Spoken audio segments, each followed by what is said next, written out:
I'm Captain Lydia O'Neill, 33, a career Army officer who built my life on discipline and integrity. For years, I bailed my father out paying his debts, signing my name to his problems, keeping him afloat no matter the cost to me. But when he dragged me into court to strip me of everything I'd earned, I made one move that turned the tables so hard the judge called in military police. Have you ever been blindsided by someone you trusted completely? If so, tell me your story in the comments. You're not alone. Before I get into it, let me know where you're tuning in from. And if you've ever had to stand your ground after being wronged, hit like and subscribe for more true stories about setting boundaries and taking back your power. What happened next might surprise you. I grew up thinking family loyalty was like gravity, an unbreakable law that held everything in place. My father taught me that lesson early, not with words but with expectation. When he needed something, I delivered. When bills came due, I covered them.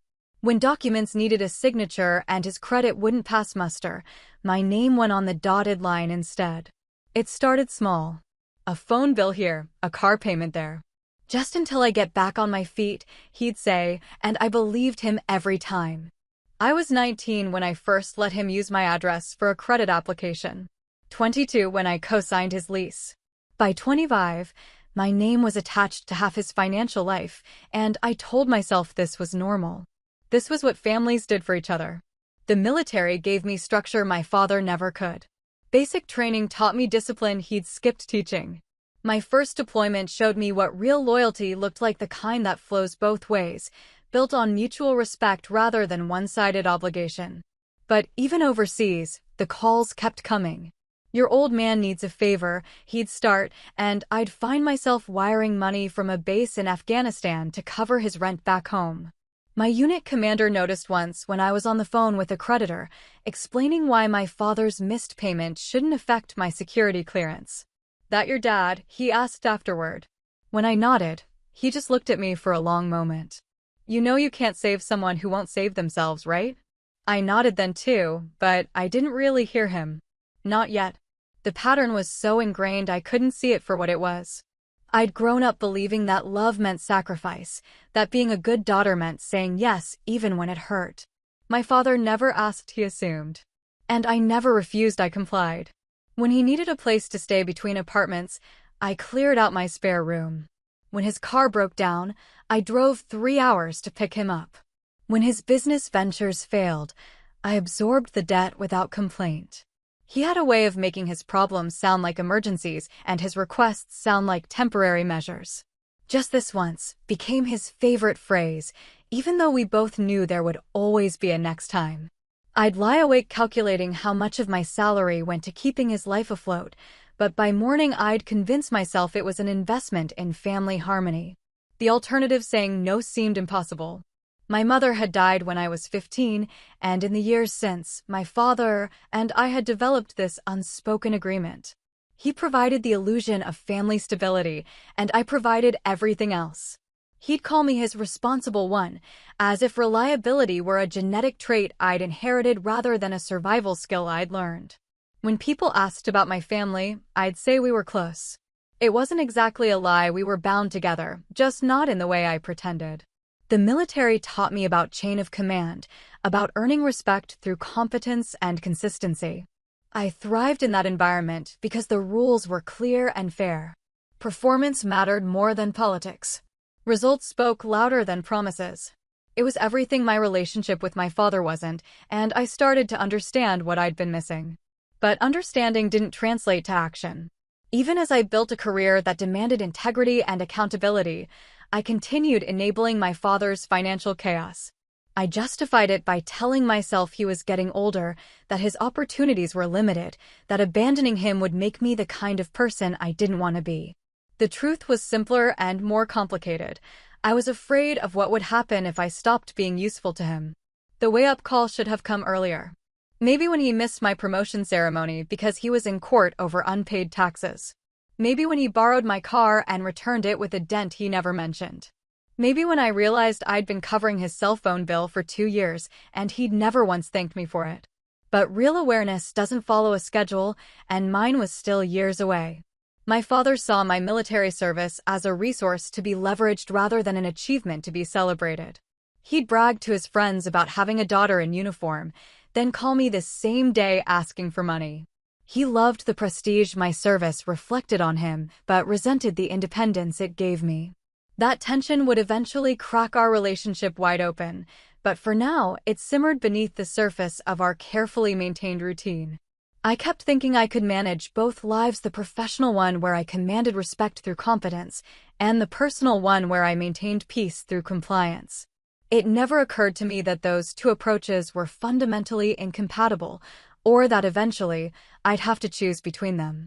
I was still operating under the assumption that family loyalty was absolute, that blood ties trumped self-preservation every time. Looking back, I can see how thoroughly I'd been trained to prioritize his needs over my own boundaries. Every time I said yes when I wanted to say no, every time I absorbed his consequences without complaint, I reinforced the dynamic that would eventually destroy us. I thought I was being strong, but I was actually teaching him that my strength existed for his benefit alone. The signs were all there in his tone when he called, in his assumptions about my availability, in his casual indifference to the sacrifices I made. I just wasn't ready to see them yet. I was still clinging to the fantasy that unconditional support would eventually earn unconditional love, that if I proved myself valuable enough, he'd start treating me as more than just a solution to his problems.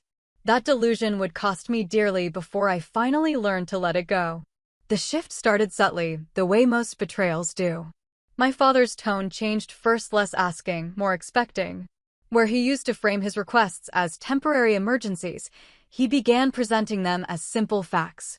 I need $500 for rent, instead of, could you help me with rent this month?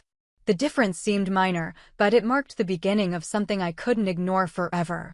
My military career was advancing, and with it came responsibilities I couldn't delegate or postpone.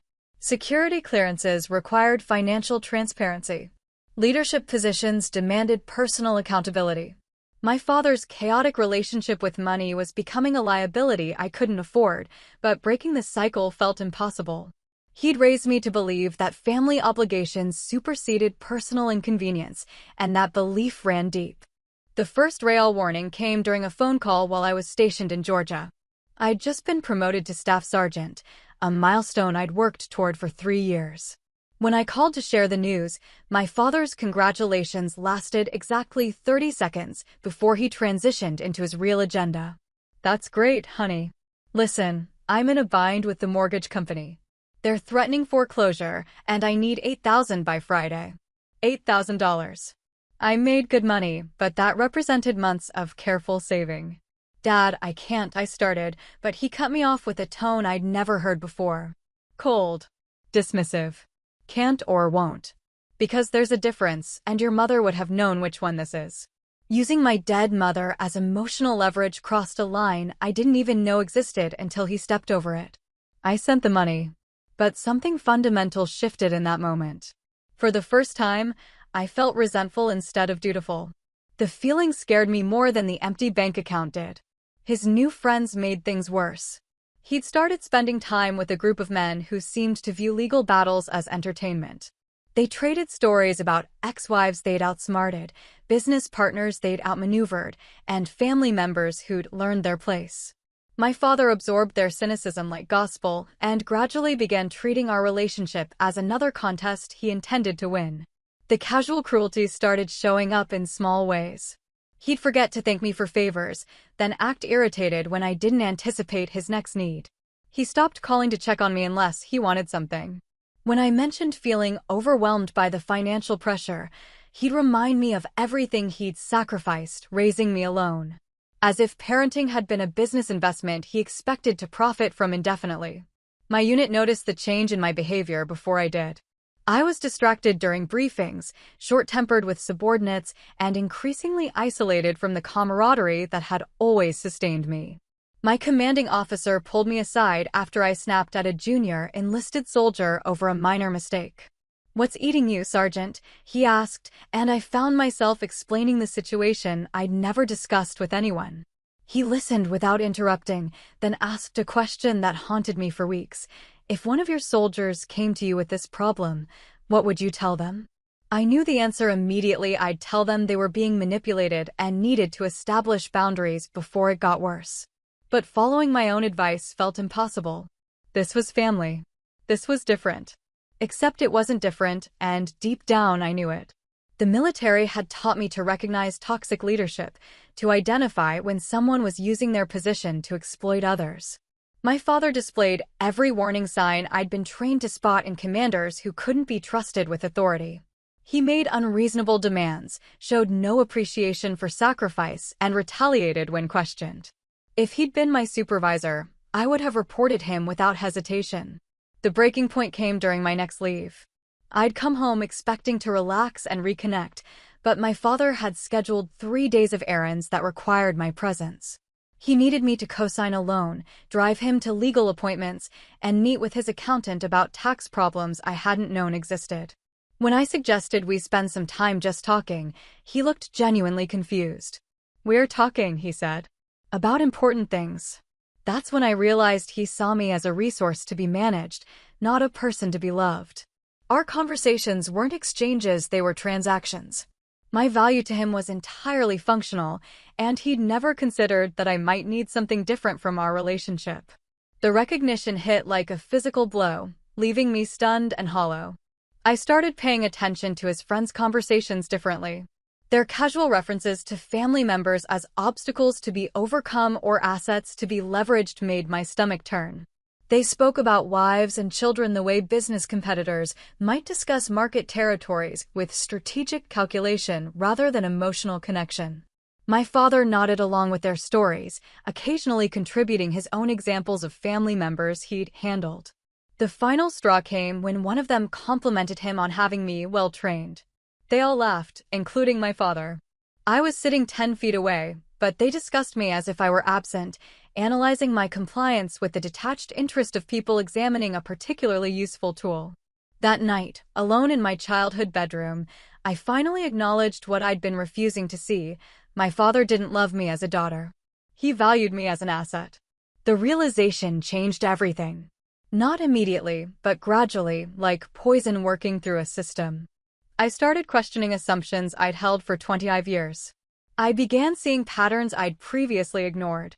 Most importantly, I stopped making excuses for behavior I would never tolerate from anyone else. My father had been grooming me for exploitation since childhood, teaching me that his needs mattered more than my boundaries, that love was measured by sacrifice rather than reciprocity. He'd succeeded so thoroughly that I'd become complicit in my own diminishment. But recognizing the pattern was the first step toward breaking it. I just didn't know yet how violently he'd react when I finally tried. The call came on a Tuesday morning while I was reviewing training schedules for my unit.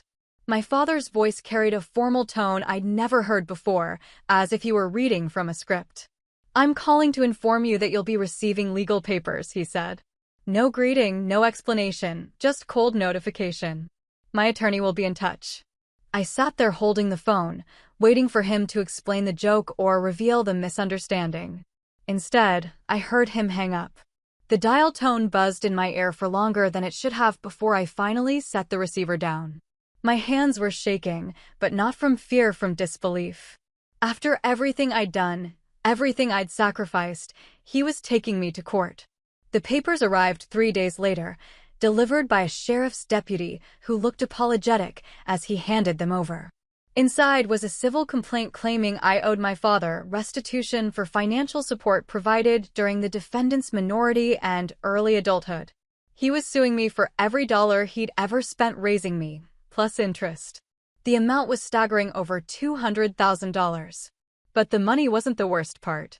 Attached to the complaint was an inventory of assets he intended to claim: my car, my savings account, even furniture I'd bought for my apartment. His attorney had listed everything with clinical precision, as if cataloging the contents of an estate. At the bottom of the page, in my father's handwriting, was a note: "She's had a free ride long enough." I read the documents 3 times before they fully registered. My father wasn't just suing me, he was trying to destroy me financially. He wanted to take everything I'd worked for, everything I'd built independently of him. This wasn't about money he'd actually lost. This was about power, control, and punishment for the crime of developing a backbone. The first hearing was scheduled for the following month. I hired an attorney with money I couldn't afford to spend, a soft-spoken woman who specialized in family disputes. She reviewed the case with professional detachment before delivering her assessment. This is harassment disguised as litigation. But harassment lawsuits can still do real damage if we don't handle them carefully. She explained the risks with brutal honesty. Even a frivolous lawsuit could affect my security clearance. My commanding officer would have to be notified. My finances would be scrutinized by military investigators. Win or lose, the case would create exactly the kind of instability that could derail a military career. My father understood this better than I'd realized. He'd weaponized the system against me. The day of the hearing, I arrived early and sat in the back of the courtroom, watching other cases get called. My father walked in 20 minutes later with his attorney, a thin man in an expensive suit who moved with predatory confidence. They took seats at the plaintiff's table without acknowledging me, as if I were just another piece of courtroom furniture. When our case was called, I felt my legs wobble as I stood. This was really happening. My father was really going to try to strip away everything I'd earned while claiming I owed him for the privilege of being born. His attorney opened with a performance designed for maximum humiliation, describing me as an ungrateful daughter who had parasitically benefited from my father's generosity. The worst part was watching my father nod along with each accusation. He'd coached his lawyer well, providing intimate details about every favor I'd ever asked, every moment of vulnerability I'd ever shown. My teenage struggles, my college fears, my early military challenges all presented as evidence of my fundamental unworthiness. He was using my entire life history as ammunition against me. His attorney painted a picture of calculated manipulation, suggesting I'd join the military specifically to avoid my family obligations. The defendant has systematically exploited her father's goodwill while building a career designed to make her financially judgment-proof, he declared with theatrical indignation. She has taken everything and given nothing in return. I watched the judge's face during this character assassination, looking for signs of skepticism or sympathy. His expression remained neutral, but I caught him glancing at me occasionally, as if trying to reconcile the accusations with the woman sitting at the defendant's table. My own attorney took notes and said little, following a strategy one didn't yet understand. When it came time for my father's testimony, he delivered it with the same cold formality he'd used in that phone call. He spoke about the burden of raising me alone, the sacrifices he'd made for my education, the ingratitude I'd shown by building an independent life. He never once looked at me directly, addressing all his answers to his attorney or the judge. The moment that broke something inside me came when the judge asked him to quantify his financial contributions. My father pulled out a folder thick with receipts and calculations, evidence he'd been collecting for years. Every birthday gift, every school expense, every doctor's visit itemized and assigned a dollar value. He'd been building this case against me since I was a child, treating parenthood as a loan he intended to collect on someday. His attorney concluded with theatrical flourish, "Your Honor, the defendant sits before you having built a comfortable life on the foundation of her father's generosity. She has repaid his sacrifices with abandonment and ingratitude. We ask the court to order full restitution for the investment he made in her future, plus reasonable interest for the years she has deprived him of those funds." The courtroom fell silent. My father finally looked at me then, and I saw something in his eyes I'd never seen before: satisfaction. He thought he'd won. He thought he'd cornered me so completely that I had no choice but to submit or be destroyed. His lawyer leaned back with visible smugness, clearly pleased with their performance. That's when the judge asked if I had anything to say in my defense. My attorney whispered that I didn't have to respond, that we could save our arguments for the next hearing. But I stood anyway, my voice steadier than I felt. "Your Honor, I'd like to present some documents of my own." I watched my father's expression shift from satisfaction to confusion as I walked to the clerk's desk with a sealed envelope. Inside were 3 pieces of paper that would change everything. I'd found them while cleaning out old files, and I'd been carrying them in my purse ever since, not knowing when or if I'd ever need them. The judge accepted the envelope with curious interest. My father's attorney objected to the unscheduled submission, but the judge waved him off. "I'll allow it," he said, opening the envelope. The courtroom waited as he scanned the contents, his expression growing increasingly serious. Then he looked directly at my father for the first time during the entire proceeding. "Mr. O'Neill," he said quietly, "I'm going to need to see you and your attorney in chambers." Immediately. As they filed out, my father looked back at me with an expression I'd never seen before: fear. He finally understood that this game had rules he didn't know, and he was no longer the only one playing to win. That night, I sat in my apartment staring at the ceiling, replaying every moment of the hearing. The look on my father's face when the judge called him into chambers kept cycling through my mind: the confusion, then dawning realization, then something that might have been panic. I'd never seen him look uncertain before, and despite everything he'd put me through, watching his confidence crumble had made me feel hollow rather than victorious. I couldn't eat, couldn't focus on television, couldn't even call my attorney to discuss what would happen next. Instead, I found myself pulling out old photo albums, searching for evidence of the father I'd thought I knew. Pictures of birthday parties, graduations, holiday celebrations, all carefully staged moments that now felt like props in a performance I'd never realized I was watching. The documents I'd submitted weren't complex or particularly damning in isolation. Just 3 pieces of paper I'd discovered while organizing my files: a credit application my father had filled out using my social security number, a lease agreement he'd signed in my name while I was deployed, and a tax form showing income he'd reported under my identity. Individually, they might have been mistakes or misunderstandings. Together, they painted a clear picture of identity theft spanning several years. I'd found them months earlier and confronted him about them, expecting an apology and explanation. Instead, he'd brushed off my concerns with casual dismissal. "That's just paperwork," he'd said. "You're making a big deal out of nothing." He'd been so confident in my loyalty, so certain of my willingness to absorb his problems, that he'd never considered I might document his violations instead of simply enabling them. My unit had trained me well in recognizing fraud patterns. The military takes financial integrity seriously, especially for personnel with security clearances. What looked like family complications to civilian eyes registered as federal crimes to anyone familiar with military law. My father had been using my credentials to commit identity theft, and he'd been doing it while I served in uniform, a detail that elevated his offenses from civil matters to military jurisdiction. Sleep finally came sometime after 3 in the morning, but it brought dreams filled with courthouse corridors and my father's voice asking why I was trying to destroy the family. I woke exhausted and disoriented, unable to shake the feeling that I'd crossed a line I could never uncross. Even though he'd started this fight, even though he'd tried to destroy me first, presenting those documents felt like detonating a bomb I couldn't defuse. My attorney called at 8 sharp, her voice carefully controlled. "We need to meet," she said. "There have been developments." An hour later, I was sitting in her office while she explained what had happened after I'd left the courthouse. The judge had examined my documents, made some phone calls, and determined that my father's case would have to be suspended pending a federal investigation. Identity theft involving military personnel falls under federal jurisdiction, she explained.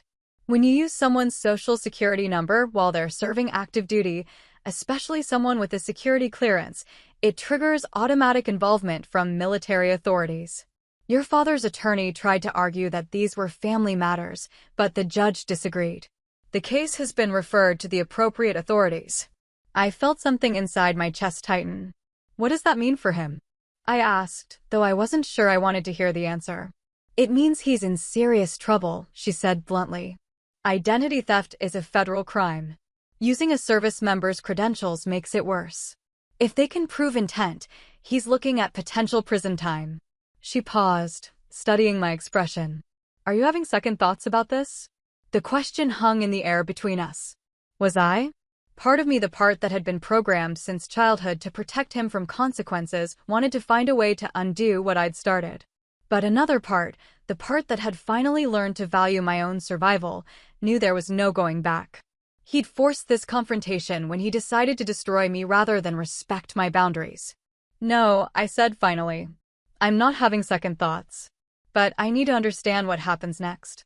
She walked me through the process with professional thoroughness. Military investigators would review the evidence. Federal prosecutors would decide whether to file charges. If they proceeded, my father would be arrested and formally charged. The civil lawsuit against me would be dismissed, since you can't sue someone for restitution while simultaneously stealing their identity to commit fraud. This changes everything, she explained.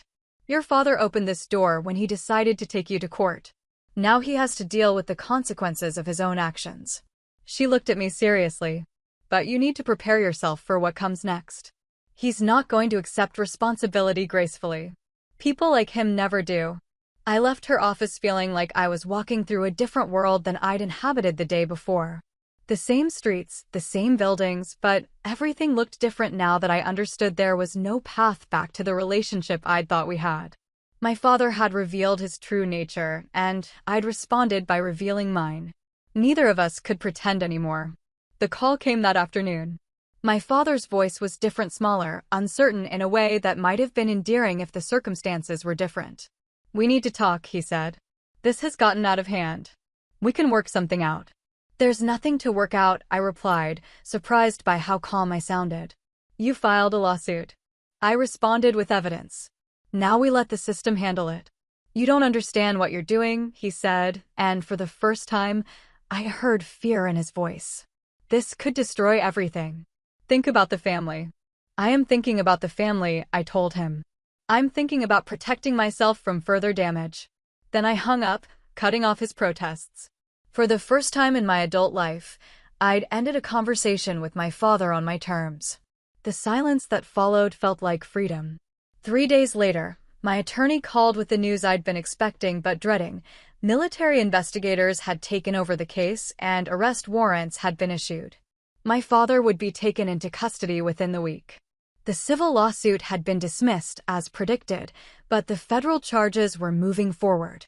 I sat in my apartment that evening, surrounded by the possessions he'd tried to claim in court, and tried to process what I'd done. I'd protected myself, established boundaries, and held him accountable for his actions. Everything my military training had taught me about leadership and integrity said I'd made the right choice. So why did I feel like I'd just burned down the world? The arrest happened on a Friday morning while I was conducting weapons training with my unit. My phone buzzed with a text from my attorney. It's done. He's in custody. I stared at the message for longer than I should have, aware that my soldiers were waiting for instructions, but unable to process what I was feeling. Relief? Vindication? Grief? The emotions were too tangled to separate. I finished the training session on autopilot, going through the motions of leadership while my mind cycled through images of my father in handcuffs, in a jail cell, processing the reality that his daughter had put him there. Not directly his own actions had created this situation, but I'd been the one who'd provided the evidence that made it possible. I'd made the choice to fight back instead of submitting to his destruction. The details came later, through phone calls and legal documents that painted a stark picture of how thoroughly he'd miscalculated. Military police had arrived at his apartment with federal marshals, treating this as the serious crime it was rather than the family dispute he'd tried to frame it as. His attorney, who'd been so confident in court, had immediately distanced himself from a client facing federal charges. My father had been processed at the Federal Detention Center on base, the same installation where I reported for duty every morning. The irony wasn't lost on me. He was being held in the military justice system he'd thought he could manipulate through me. His attempts to use my service as a shield had instead made his crimes more serious, subject to military law and federal prosecution. The preliminary hearing was scheduled for the following Tuesday. My attorney explained that I'd likely be called as a witness, since the identity theft directly affected me. Are you prepared for that? She asked. It's one thing to submit documents. It's another to testify against your father in person. I thought about her questions seriously before answering. 3 months ago, the idea would have been impossible. But the man who'd raised me wouldn't have tried to destroy my career and steal my assets. That man, if he'd ever really existed, was gone. In his place was someone who saw me as an obstacle to overcome rather than a daughter to love. Testifying against him wouldn't be betraying family, it would be protecting myself from someone who'd already betrayed me. Yes, I told her. I'm prepared. The day of the hearing, I wore my dress uniform, partly because military protocol required it and partly because I needed the armor it provided. I sat in the witness section, watching my father enter the courtroom in shackles and an orange jumpsuit. He looked smaller than I remembered, older and more fragile. When his eyes found mine, I saw something I'd never seen before: desperation. The federal prosecutor laid out the case with methodical precision. Identity theft, fraudulent use of federal credentials, conspiracy to commit wire fraud. Each charge carried potential prison time, and together they painted the picture of someone who'd systematically exploited his daughter's military service for personal gain. The evidence was overwhelming because my father had never tried to hide what he was doing. He'd been so confident in my compliance that he'd documented his crimes. When I was called to testify, my father's new attorney tried to paint me as a vindictive daughter seeking revenge for childhood disappointments. But the facts spoke for themselves. I identified my signature on documents I'd never signed, confirmed social security numbers and addresses that matched mine, and verified that I'd never given permission for any of these transactions. The cross-examination felt like a formality. There was no credible way to explain away what he'd done. My father never looked at me during my testimony. He stared at the table in front of him, occasionally whispering to his attorney, but never meeting my eyes. I found myself studying his profile, looking for traces of the man who'd raised me and finding only a stranger who shared my DNA. Whatever love had existed between us had been conditional on my submission, and now that I'd refused to submit, there was nothing left. The judge's ruling was swift and uncompromising. My father was denied bail due to flight risk and the severity of the charges. His trial would be scheduled for later in the year, but the evidence was so clear that his attorney was already discussing plea bargain options. The maximum sentence for his crimes was 15 years in federal prison. As they led him away, my father finally looked back at me. His expression wasn't angry or defiant, it was confused, as if he genuinely couldn't understand how we'd arrived at this moment. He'd spent so many years believing that family meant unconditional support that he'd never considered what would happen if he pushed too far. The look on his face suggested he still didn't understand what he'd done wrong. I left the courthouse feeling hollowed out but strangely peaceful. The battle was over and I'd won, but victory felt different than I'd expected. There was no celebration, no sense of triumph, just the quiet satisfaction of having protected myself from someone who'd tried to destroy me. I'd learned that love without boundaries isn't love at all, it's exploitation dressed up in familial obligation. That evening, I called my commanding officer to brief him on the situation. Military leadership needed to know when their personnel were involved in federal cases, especially those involving security clearances. He listened without interrupting, then asked a single question. "Are you okay, Sergeant?" It was the first time anyone had asked me that since this whole ordeal began. Everyone else had focused on the legal implications, the procedural requirements, the potential consequences. But he'd asked about me as a person, not just as a witness or a victim or a service member. The question hit me harder than I'd expected. "Yes, sir," I said. "I think I am." And for the first time in months, I meant it. I was okay. Damaged, maybe, but okay. Free to build a life based on mutual respect rather than one-sided obligation. Free to set boundaries without fearing abandonment. Free to choose my family based on how they treated me rather than how we were related. My father had tried to teach me that loyalty was absolute and unquestioning. Instead, he taught me that sometimes the most loyal thing you can do is refuse to enable someone's destruction, even when that someone is family. The months that followed moved with the grinding inevitability of military justice. My father's case worked its way through the system while I rebuilt my life around the absence he'd created. The silence where his constant demands used to be felt strange at first, like phantom pain from an amputated limb. Then it began feeling like relief. I threw myself into my work with renewed focus. Without the distraction of his crises, I could concentrate on the responsibilities that actually mattered. My unit's performance improved, and my commanding officers took notice. I was recommended for advanced training, then for promotion, then for a leadership position that would have been impossible while my father's chaos dominated my personal life. The first letter arrived on a Tuesday, 6 months after his arrest. Plain white envelope, handwritten address, military detention facility return label. I held it for a long time before opening it, trying to decide whether I wanted to read whatever justifications or manipulations it contained. In the end, curiosity won over caution. His handwriting was smaller than I remembered, cramped and careful. The tone was different too, not the commanding voice I'd grown up with, but something more tentative. He didn't apologize exactly, but he did acknowledge that things got out of hand. He asked about my life, my career, my health, as if we were distant relatives catching up rather than father and daughter whose relationship had exploded in federal court. What struck me most was what he didn't say. No admission of guilt. No recognition of the damage he'd tried to inflict. No understanding of why I'd felt compelled to protect myself. He wrote about misunderstandings and unfortunate circumstances, as if identity theft and attempted financial destruction were weather events rather than deliberate choices. I read the letter twice, then filed it away without responding. He ended with a request for me to visit, to talk about family, but I wasn't ready for that conversation. Maybe I never would be.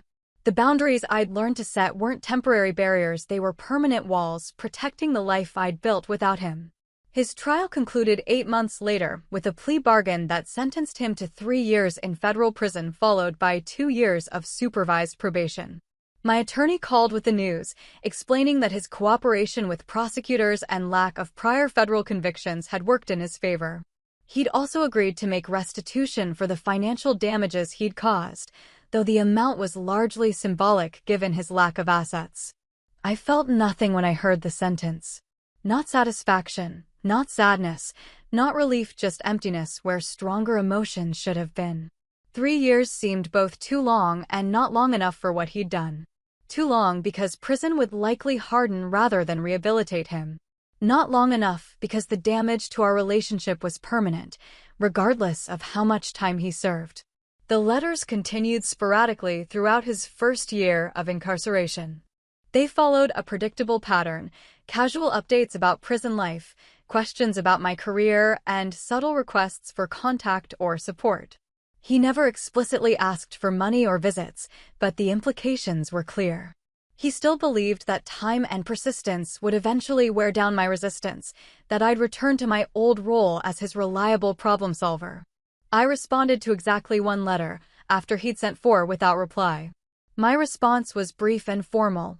I was glad he was staying healthy, my career was progressing well, and I wasn't ready to resume personal contact.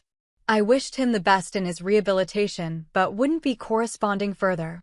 The letter was kind but final, leaving no room for negotiation or hope of reconciliation on his terms.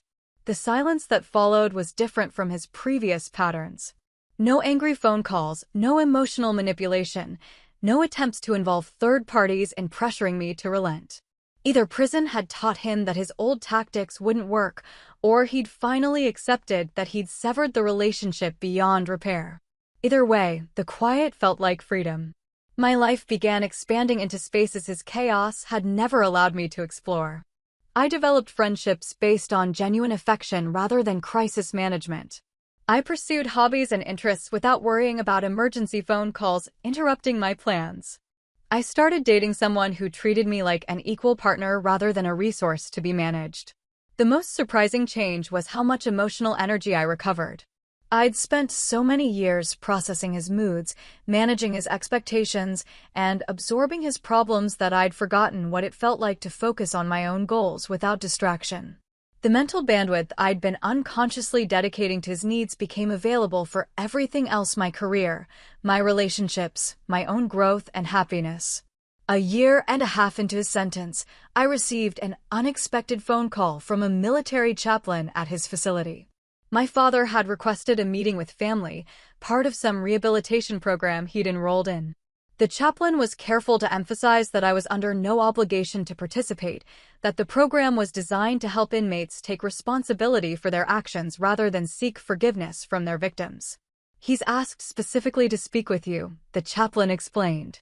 But I want to be clear that this is about his rehabilitation, not your obligation to provide closure. You should only consider it if you think it might benefit you in some way. I thanked him for the call and promised to consider it, but my decision was already made. I had no interest in being part of my father's redemption narrative. Whatever growth or understanding he needed to achieve in prison was his responsibility, not mine. I'd spent enough years managing his emotional needs and wouldn't start again just because he was incarcerated. The decision felt clean and final. I'd learned to distinguish between forgiveness and reconciliation, between letting go of anger and resuming relationship.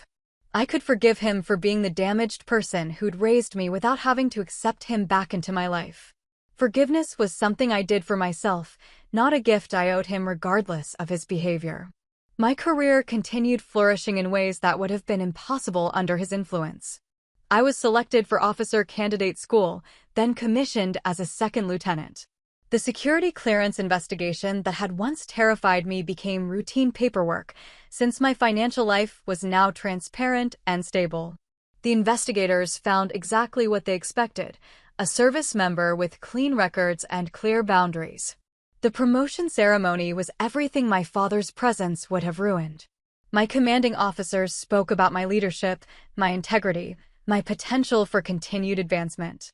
My friends from the unit attended, along with the woman I'd been dating for 8 months. The celebration afterward was relaxed and genuine, unmarred by the chaos that had defined every family gathering of my childhood. For the first time in my adult life, I experienced unconditional support from people who expected nothing in return. My friends celebrated my success without calculating how it might benefit them. My girlfriend was proud of my achievements without feeling threatened by my independence. I began to understand what healthy relationships actually looked like. 2 years into his sentence, the letters stopped entirely. I never found out whether he'd given up on reconnecting or simply moved on to other survival strategies. The silence was a gift. I hadn't expected confirmation that the door I'd closed was staying closed, that the boundaries I'd established were holding firm. I found myself thinking about him less frequently as time passed. Not because I'd forgotten what happened, but because the emotional charge had faded. He'd become a character in my origin story rather than an active force in my present life. I could acknowledge the damage he'd caused without letting it define my future relationships or choices. The woman I'd been dating became something more serious, then something permanent.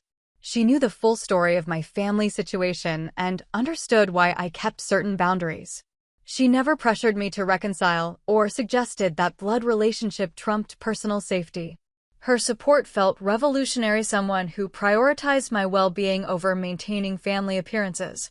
3 years after his arrest, I learned through military channels that he'd been released on parole.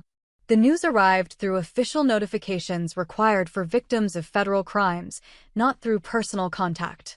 He was living in a halfway house 3 states away, beginning the supervised probation phase of his sentence. I felt nothing when I read the notification. No fear, no curiosity, no residual anger. Just acknowledgement that someone who'd once controlled my life was now a stranger whose location was managed by the federal court system. I never heard from him directly after his release. No letters, no phone calls, no attempts to contact me through mutual acquaintances. Either his time in prison had taught him that the relationship was permanently severed, or he'd found other people to manipulate. Either way, the silence continued, and my life remained stable and self-directed. The transformation was complete but gradual, like recovering from a long illness. I'd learned to make decisions based on my own needs rather than someone else's demands. I discovered that love without manipulation was possible, that relationships could be based on mutual respect rather than one-sided obligation. Most importantly, I'd learned that protecting myself from toxic family members wasn't betrayal, it was survival. Looking back, I could see how thoroughly he'd trained me to prioritize his needs over my own well-being. Every boundary I'd failed to set, every demand I'd met without question, had reinforced his belief that I existed to solve his problems. Breaking that pattern had required destroying the relationship entirely, but some relationships aren't worth preserving at any cost.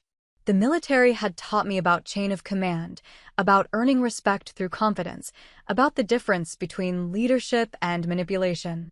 Those lessons had saved me when family loyalty failed. I'd learned to apply the same standards to personal relationships that I applied to professional ones: mutual respect, clear boundaries, and consequences for violations. 5 years have passed since I last saw my father in that federal courtroom, and the life I've built feels solid in ways I never thought possible. I'm a captain now, leading a company of soldiers who respect my leadership because I've earned it through confidence, not demanded it through manipulation. My personnel evaluations consistently rate me as someone who develops subordinates rather than exploiting them, a distinction that would have been meaningless before I understood the difference. The woman I'd been dating became my wife 2 years ago, in a ceremony attended by the family I'd chosen rather than the one I'd inherited.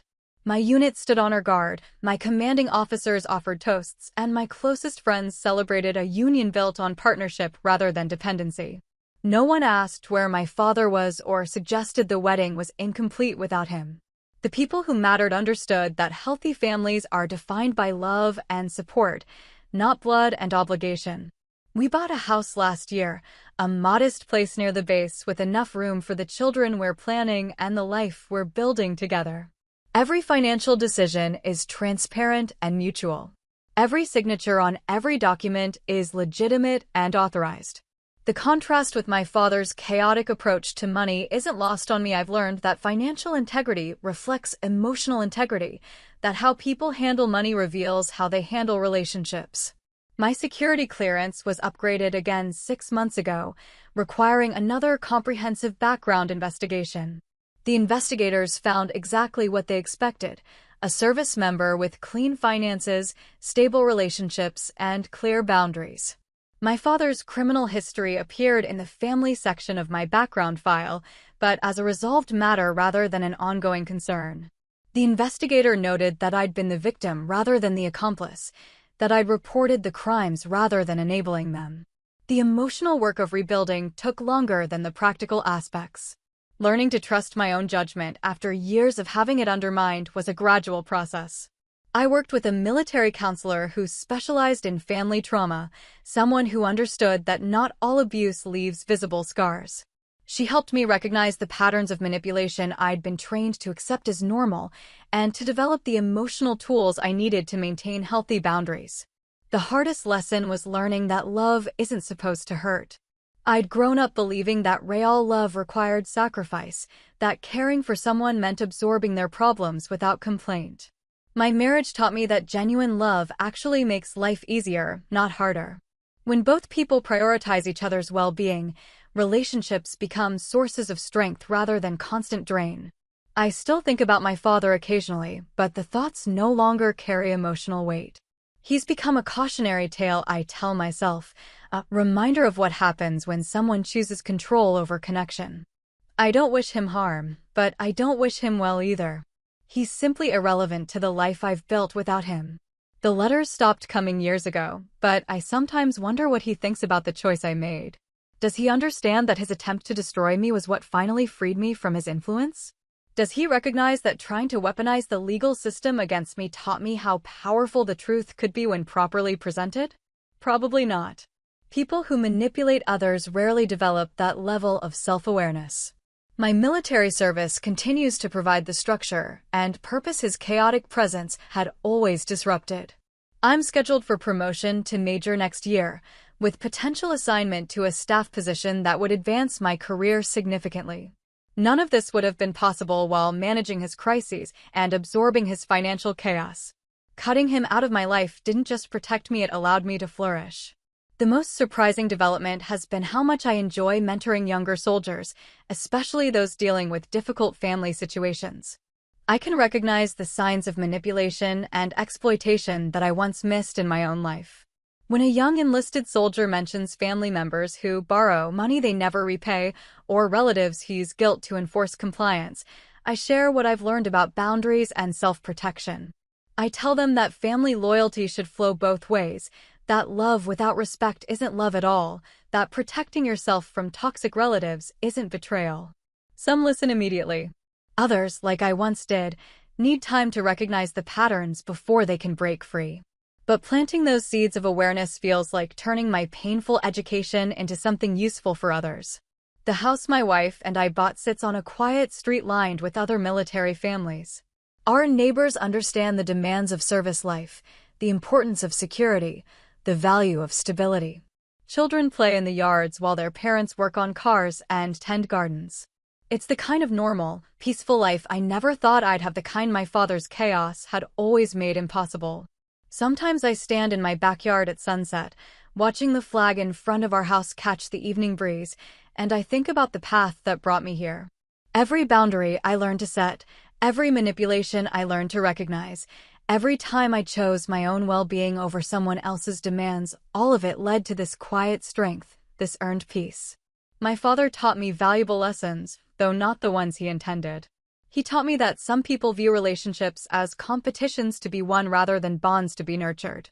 He taught me that family titles don't automatically confer respect or authority.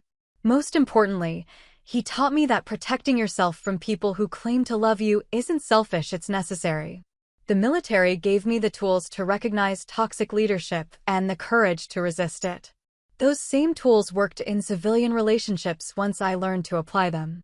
The chain of command that governs military life isn't so different from the boundaries that govern healthy families: clear expectations, mutual respect, and consequences for violations. I'm grateful for the life I've built, but I'm equally grateful for the relationship I ended. Some people are meant to be lessons rather than lifelong connections.